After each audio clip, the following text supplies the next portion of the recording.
Imagine a pessoa mais humilde que você conhece. Tenho certeza de que Kanté, da seleção francesa, compete diretamente com ela. Em 2018, apenas 2 meses depois de vencer a Copa do Mundo, Kanté saiu às pressas de uma partida da Premier League para visitar sua família em Paris. Só que ele não ia de carro nem de avião. Na verdade, seu percurso seria feito de trem. Quando ele acabou perdendo o horário ao invés de se zangar ou ir para o aeroporto, Kanté decidiu ir para a mesquita mais próxima para rezar, no que foi abordado por alguns jovens que estavam por lá e criaram a coragem para falar com ele. Conversa vai, conversa vem, um deles teve a brilhante ideia de convidar o jogador para jantar na casa deles e jogar um FIFA. Algumas horas depois, lá estava Kanté, que havia sido um dos favoritos na disputa da Bola de Ouro daquele ano, jantando e jogando com aqueles moleques como se fosse uma pessoa normal. Mas a realidade é que Kanté sempre deixou claro por todos os clubes que passou que nunca deixou a fama subir a cabeça, já que com 23 anos de idade, seu sonho era se tornar um contador. Bom, nesse vídeo vamos conhecer a história de Kanté, o sucesso mais humilde da Europa. Meu nome é João Oliveira, se você é tão apaixonado por futebol quanto eu, não deixe de curtir e de se inscrever no canal. Tem vídeo novo toda semana. Agora, bora conhecer a história de Kanté. Em 1998, quando a França inteira celebrava a vitória na Copa do Mundo, Kanté caminhava pelas ruas com seu pai, recolhendo latas e garrafas de vidros para a reciclagem, ganhando moedinhas no final do dia. Para piorar, quando ele tinha 11 anos, seu pai faleceu, tornando a vida ainda mais difícil para Kanté e seus 8 irmãos. Determinado a ajudar sua família, ele continuou a coletar lixo sozinho, dobrando suas rotas para compensar a ausência do pai, um destino que nenhum menino deveria enfrentar. Mas apesar das dificuldades, Kanté já jogava em um pequeno clube há cerca de 3 anos. No entanto, sua baixa estatura o fazia parecer menor que seus companheiros, e mesmo quando contribuía significativamente para as vitórias, era frequentemente deixado de lado nas comemorações. Os olheiros focados em encontrar o próximo Neymar não prestavam atenção no jovem tímido e baixinho. Kanté até tentou ingressar na famosa academia Clairefontaine, berço de talentos como Anelka, Henry e Mbappé, mas foi rejeitado. Ainda assim, aqueles que o viam treinar diariamente sabiam que ele era especial. Aos 16 anos, foi promovido ao time principal de seu clube,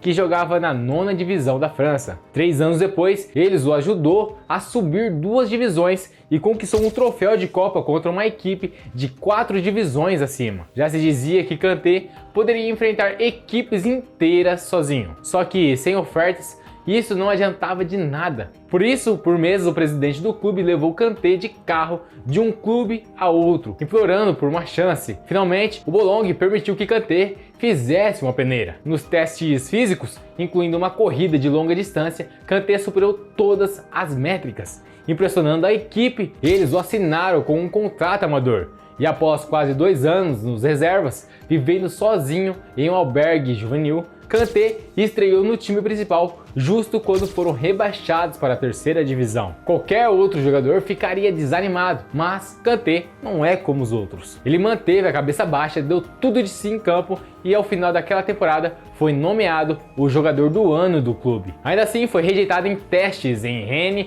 Sochaux e Lorient, onde diziam que não procuravam um jogador com seu perfil. Felizmente, um clube viu além das críticas e reconheceu que havia encontrado um talento extraordinário. A cerca de 320 km de distância, o Cayenne havia terminado a temporada a apenas 4 pontos da 1ª divisão quando Kanté entrou no radar deles, mesmo com a sua modéstia, insistindo que não achava que teria a capacidade de jogar no nível profissional. Os olheiros do Cayenne estavam convencidos de que ele poderia ser o diferencial necessário. Assim, foram com tudo. No final daquela temporada, Kanté não apenas foi o único jogador a atuar em todas as partidas da liga, mas também liderou o time de volta à 1ª divisão. Ele foi incluído na equipe da temporada e nomeado o melhor jogador novo da liga. Seu treinador, que nunca duvidou de suas habilidades, afirmou que não estava surpreso com tanto sucesso. Na temporada seguinte, já com quase 25 anos, Kanté estreou na 1ª divisão e logo a mídia começou a notar suas peculiaridades. Por exemplo,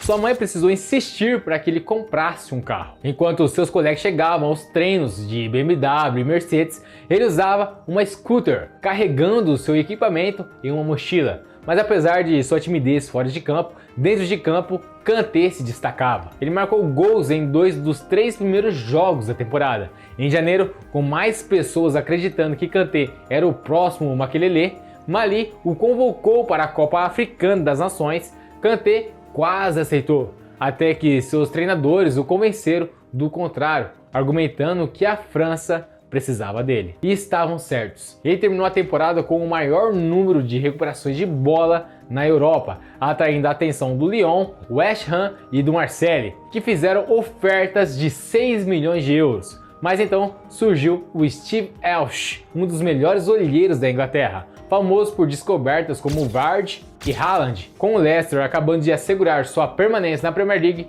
e Steven Cabiasso deixando o clube, Welsh foi encarregado de encontrar um substituto. Após analisar os dados, Welsh percebeu que Kanté, subestimado devido à sua altura de 1,68, estava jogando muito abaixo do seu verdadeiro nível. Com isso, Welsh levou Kanté para a Inglaterra, apresentando-o ao treinador Claudio Ranieri. Embora cético inicialmente, Ranieri foi convencido por Welsh a contratar Kanté por 8 milhões de euros, a maior venda da história do Caen. E naquele ano, o impossível aconteceu. Leicester, com a chance de 5.000-1, ganhou a Premier League. Ao longo do ano, Kanté completou 175 desarmes e 157 roubos de bola, liderando a liga em ambos os quesitos. No final da temporada, ele foi eleito jogador do ano dos campeões, o melhor jogador novo da liga e foi incluído na equipe da temporada. Convocado para a Euro 2016, liderou a França em diversas estatísticas e sua ausência foi sentida no jogo em que a equipe foi eliminada. PSG, Barcelona, City, Arsenal e Chelsea, entre esses gigantes, foram os dois últimos que disputaram acirradamente pela contratação de Kanté, com o Arsenal recusando-se a pagar 10 milhões em taxas de agente e optando pelo Xhaka abrir o caminho para o Chelsea. E assim com o homem que Frank Lampard chamou de o melhor meio-campista do mundo, agora entre as fileiras de um dos melhores times da Europa. Era hora de conquistar o mundo. Vestindo o número 7, apesar de jogar em uma posição mais recuada, Kanté encaixou-se perfeitamente no Chelsea. Apenas um ano depois de o time ter terminado em 10º na tabela, ele ajudou a trazer o título de volta para Londres. Suas atuações na liga foram fenomenais, tornando-se o primeiro jogador desde Cantona a ganhar títulos consecutivos com 2 clubes diferentes. Em poucas temporadas, Kanté passou de praticamente desconhecido a um dos jogadores mais admirados do planeta. Ficou em 8º na Bola de Ouro, ganhou o prêmio de jogador francês do ano, porém, mais do que os prêmios, o que realmente provou sua grandeza foi ver todos os questionamentos sobre ele serem destruídos. Por antes, os puristas do futebol na França se recusaram a acreditar no hype de Kanté, mas com grandes nomes elogiando, a negação tornou-se impossível. Quando foi convocado para sua primeira Copa do Mundo, ele não teve escolha a não ser dar o máximo de si. 7 partidas depois, ele havia recuperado a bola 52 vezes e interceptado outras 20, um recorde na história da Copa do Mundo. Mesmo com o mundo enlouquecendo com o desempenho de Mbappé, e apesar de Kanté ter jogado a final doente, muitos analistas insistiram em nomeá-lo como o jogador do torneio. No entanto, sendo Kanté quem é, quando chegou a hora de celebrar, ele estava de lado, observando. Se não fosse por Zunzi, ele poderia ter esperado até amanhã para colocar as mãos no troféu. Após o torneio, surgiram rumores de uma possível transferência para o PSG, com um lance de 100 milhões de euros sendo especulado.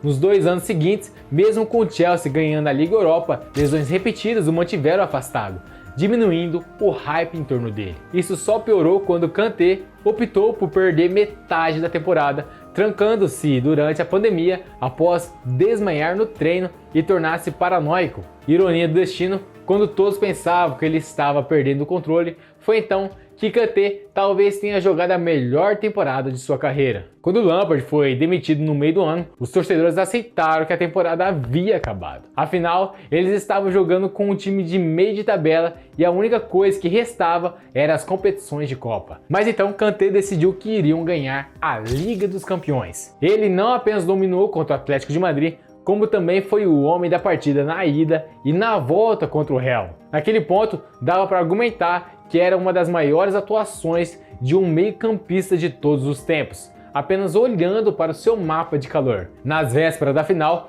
muito se discutiu como era possível que o Chelsea batesse o City, e o resultado foi visto em campo.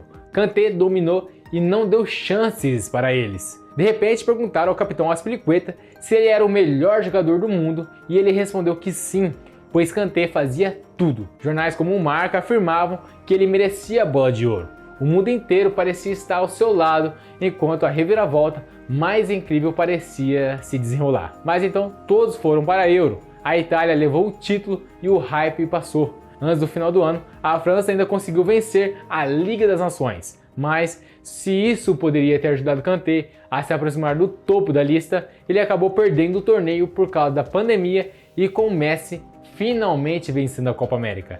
Ele não teve chance. O hype morreu de vez e ele acabou ficando em quinto lugar, privando o mundo de ver o quão tímido ele ficaria no momento em que fosse anunciado como o melhor jogador do mundo. Só que o pior veio depois. Apesar de terminar a temporada vencendo o primeiro Mundial de Clubes do Chelsea, assim que a próxima temporada começou, ele lesionou gravemente o tendão e foi forçado a perder a maior parte da temporada seguinte. Com seu contrato perto de expirar e a nova administração do Chelsea parecendo estranhamente desinteressada em renová-lo, após rumores de uma possível partida para o rival Arsenal, Kanté acabou seguindo o grupo e se mudando para a Arábia Saudita, ainda mais longe dos holofotes. Assim que parecia que Kanté era coisa do passado, agora em julho ele dominou a Euro, com 2 prêmios de homem do jogo logo de cara, provando a todos que não acabou e que ainda deve causar muitos problemas em 2026 na próxima Copa do Mundo. Agora me diz, será que vem mais uma final para a França de Kanté? Me responde aqui nos comentários e não se esqueça de curtir e de se inscrever no canal. Valeu galera, muito obrigado, até a próxima, fui!